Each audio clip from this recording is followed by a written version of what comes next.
What is up, everyone? We are back with episode 5. Um, Starting out, I love the introductions they do. You got all the characters, and they always have like a title or something to go off of. Uh, I specifically can't remember any right now, but you know, you always have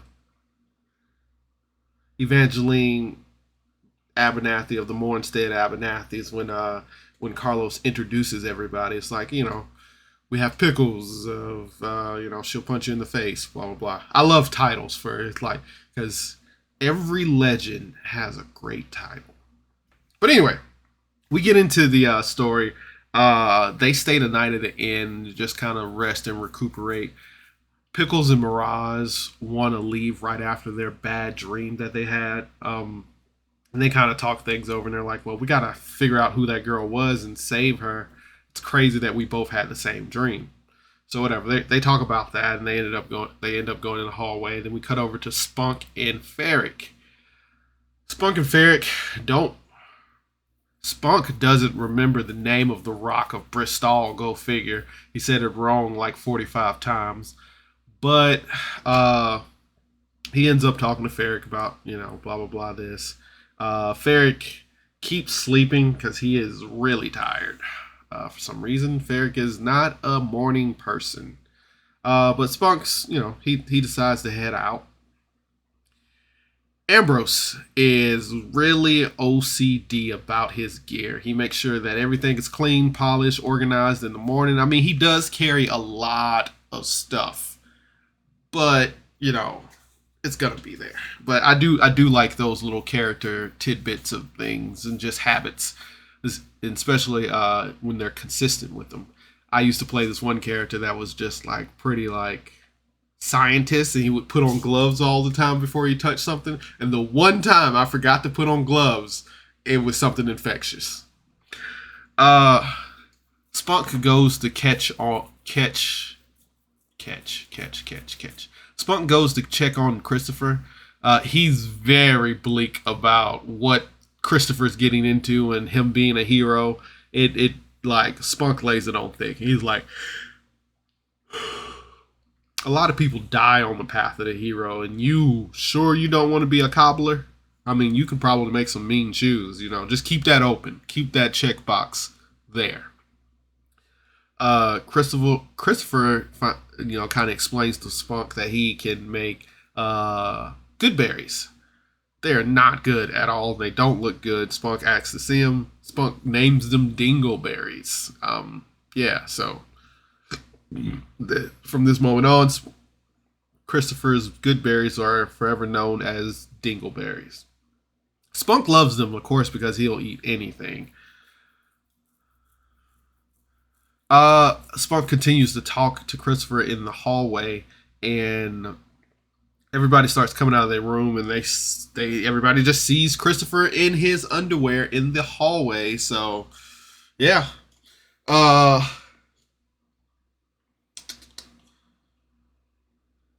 so everybody's just staring at Christopher. Ambrose tells Evangeline to apologize to Ferric, I think. She said something pretty rude, and Ambrose is like, "Come on, we're not supposed to do that kind of stuff." They sit down to have breakfast. Still, they want to leave and they want to get out of this town, but let's have breakfast first. We changed our names in the ledger. They decide to order French toast. Find out that Mornstead toast is a thing, and Mornstead toast is better than French toast, so they're having Mornstead toast. Ambrose does a little bit of snooping, and he finds out that the town knows about Mirage and Pickle and Pharaoh. So the town knows a little bit about Mirage and Pickle helping Pharaoh escape his shackles.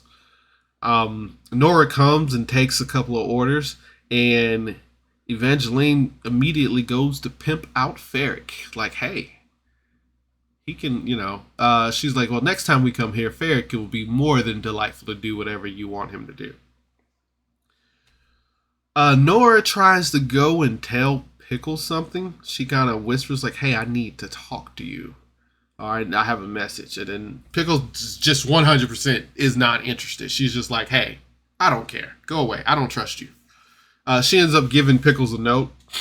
Uh, Pickles just puts it in her pocket. It's not really.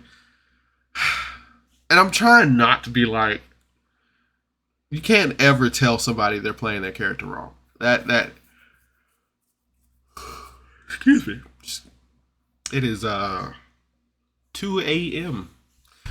But you can't tell anybody they're playing their character wrong just because that's what your character or what you would do. Because God, her not reading that note stressed me out, and I was just like, just read the note. But that's not Pickles' mo. She didn't really care. After breakfast, they finally leave the town and head towards the dragon's treasure, the treasure that the dragon promised them. Um, One big thing about me, travel can be boring. I think Carlos does a really good job of like letting them interact with each other and like we're traveling during this. But travel in D&D is pretty boring. You can spice it up or whatever, but this is a good time to do like role play, get the characters to get to know each other. But if you're just describing the scenery and your players aren't adding anything to it, it can be boring. But this group does a really good job of talking and a little bit of role play and just kind of going on. But eventually they figure out like how they're going to do the horses, how they're going to be traveling. Carlos does a real good job of describing the scenery as they pass by it. They It's all around a good job. But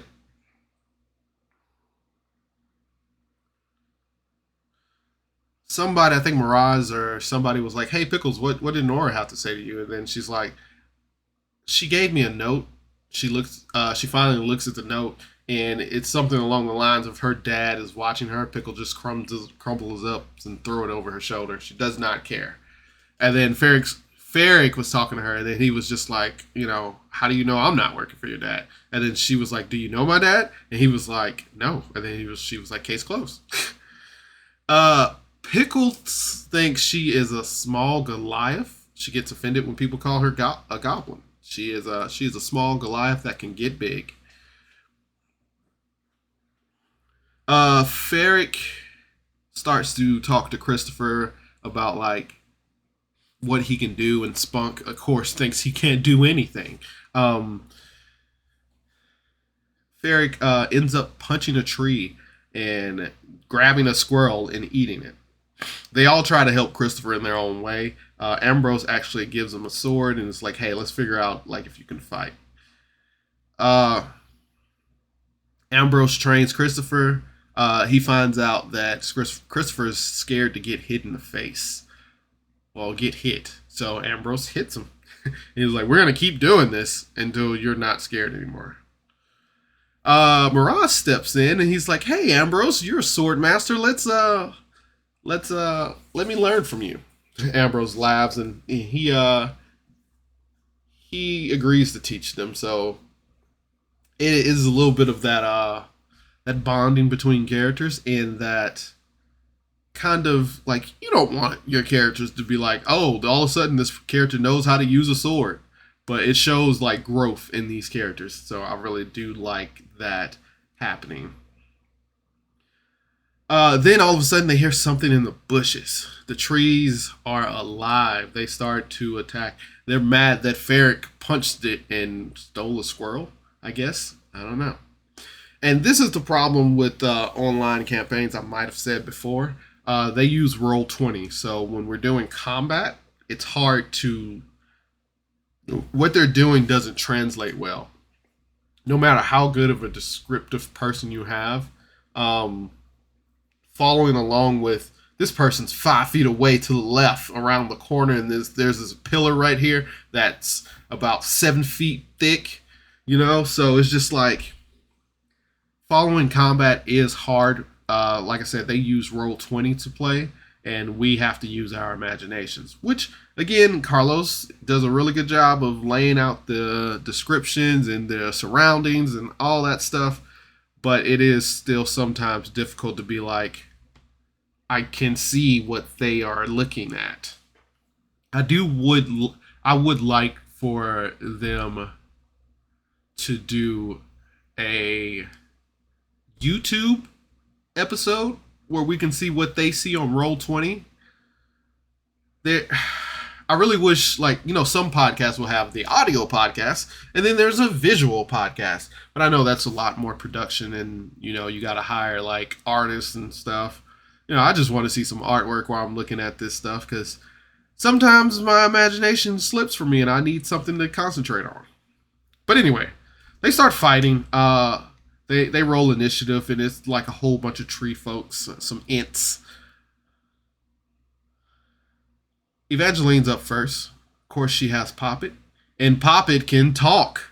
Poppet begins talking. He's some imp. He is an imp in a cat disguise. So Ambrose was right. It's not a normal cat. Carlos does a really good job of describing damage. He already says, like, hey, what does your attack look like? And then Carlos does a really good job of being like, the blow impacted his chest and you can see it cave in and as he takes this damage. So I do like that from Carlos. He does a really good job at doing that.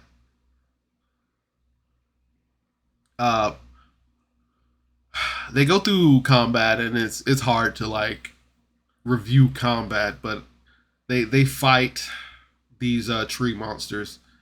And then as the group fights, the trees shout, "Leave us, leave us," and that's where the episode ends.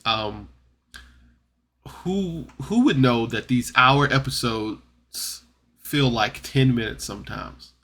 Because you start enjoying these episodes and you're like, man, that's not an hour. I haven't been listening to this for an hour, and it's been 10 minutes. So I don't know. I'm still enjoying it. I still feel like I haven't gotten enough. I still want more. I will have to give this episode 7 hit dice out of 10 because traveling is hard. It's already hard. I mean, you guys did a really good job. They like I said, they role played between the travel sessions. But traveling is really hard in D&D to keep attention. Not much happened this episode. Even when the fight started, it kind of went by. I think that was like the last 5 minutes of the episode. Like I said, they woke up at the end, and then they figured out how they were gonna leave, and that was about it. So not too much happened. 7 might be a little harsh. I think I'm gonna 8 hit dice out of 10. 8 hit dice, because like I said, they did a good job with the traveling. They talked to each other. They role play. Carlos did great at describing the scenery. So 8 hit dice. Maybe I just don't like travel scenes because imagining scenery can be hard. And then I feel like they aren't moving quickly. And it's not that I want them to move quickly. It's just like nothing will happen sometimes. Which I don't mind the role play, but then it's just like, hey, listening to this 10-minute, 1 hour episode, nothing, like they haven't moved anywhere. They haven't done anything. So it's just like this episode wasn't progressive. They woke up in a bar. They woke up in a tavern. Then they got on some horses. It seemed like they went 20 feet, and then they're fighting trees. 5 minutes of fighting trees, and then the trees are like, wait. So I need a little bit more to happen. But everybody still did a good job. So that's kind of hard to do. So I will give that 8 hit dice out of 10. 8 hit dice, not 7. So because I still don't have major complaints. This show is still really good. And that's how that ends. But anyway, you guys still should check them out. The Homebrew, Power Word Fail. If you guys want to ask any specific questions, know any specific things, want to talk about anything, let me know. I'm always checking the comments. Don't forget to subscribe. And I appreciate you guys giving me a watch. Bye. See you tomorrow. See you tomorrow.